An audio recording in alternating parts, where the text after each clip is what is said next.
नमस्कार। आध्यात्मिक संसार में आपका स्वागत है। आज हम गुप्त नवरात्रि से संबंधित जानकारी दे रहे हैं। वीडियो में लास्ट तक बने रहें। जैसा कि हम सभी जानते हैं कि सामान्यतया सांसारिक लोगों के लिए एक वर्ष में 2 नवरात्रि होती है और सभी व्यक्ति बड़े ही धूमधाम से माँ भगवती आदि शक्ति की पूजा गुप्त नवरात्रि में करते हैं। लेकिन तंत्र मार्गीय साधकों के लिए और जाप अनुष्ठान के लिए जो व्यक्ति मंत्रों की सिद्धता प्राप्त करना चाहते हैं उनके लिए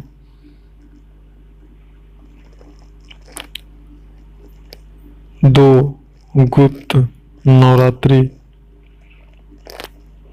एक वर्ष में पड़ती हैं और इन गुप्त नवरात्रों का भी महत्व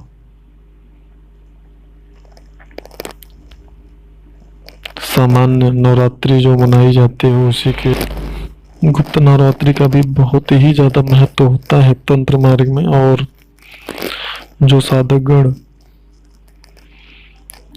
तंत्र मार्ग में रुचि रखते हैं वो गुप्त नवरात्रि का बहुत ही विशेष लाभ प्राप्त करते हैं और प्राप्त होता भी है। तो तंत्र के लिए अगर देखा जाए तो गुप्त नवरात्रि वरदान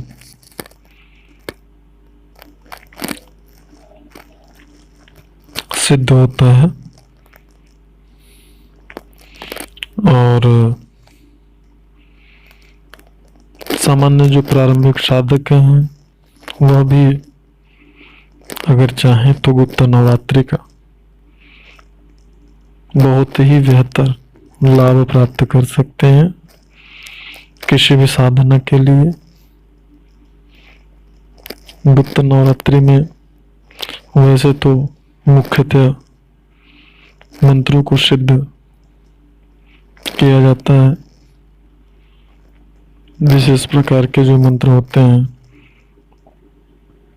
जैसे कि माता आदि शक्ति का नवारण मंत्र है।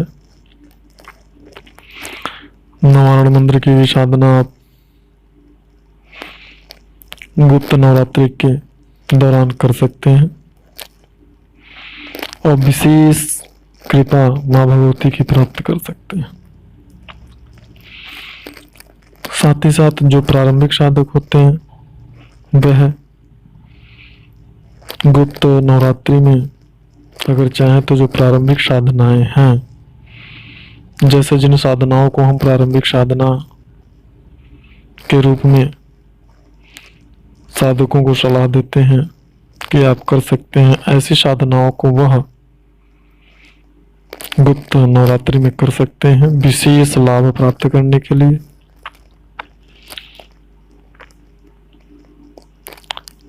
हम अपने आने वाले वीडियोस में ये बताएंगे कि आप गुप्त नवरात्रि में और कौन कौन सी साधनाएं कर सकते हैं। गुप्त नवरात्रि 12 फरवरी से प्रारंभ होगा शुक्ल पक्ष में और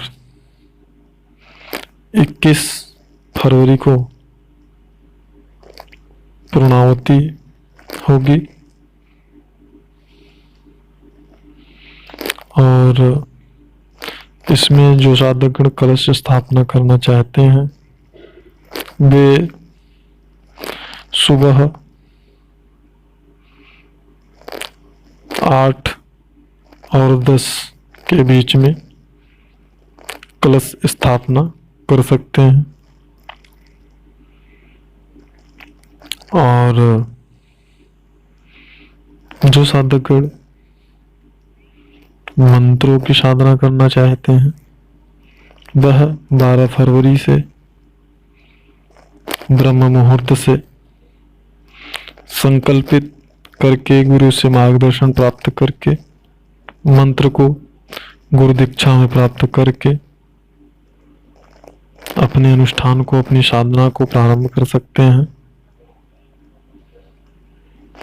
प्रयास करें कि गुप्त नवरात्रि की जो साधना करें वो त्रिकाल साधना करें, मतलब तीनों काल में, सुबह, दोपहर और रात्रि, यानी शाम समय अगर हो सकता है, आप अगर कर पाने में समर्थ हैं, शारीरिक रूप से फिट हैं, तो सुबह ब्रह्म मुहूर्त में साधना करें, दोपहर में 12 बजे से साधना प्रारंभ करें, शाम को 6 और 8 के बीच में साधना करें और रात्रि में 9 बजे से और 12 बजे के बीच में साधना करें। जिस भी मंत्र की साधना आप इन हमारे बताए गए समयानुसार करेंगे, गुप्त नवरात्रि में उस मंत्र की सिद्धि आपको निश्चित रूप से प्राप्त होगी, इसमें कोई संदेह नहीं है। इसे गुप्त नवरात्रि इसीलिए कहा जाता है क्योंकि यह अति गोपनीय होता है। बहुत सारे सांसारिक मनुष्यों को तो ये पता ही नहीं होता है कि गुप्त नवरात्रि होती क्या है, कब आती है, और भी बहुत विशेष प्रकार के प्रयोग गुप्त नवरात्रि में होते हैं जो हम आने वाले वीडियोस में आपको बताएंगे। जानकारी अच्छी लगी हो तो लाइक करें, औरों को शेयर करें ताकि सबको औरों का भी कल्याण हो और आप पुण्य के भागी बने।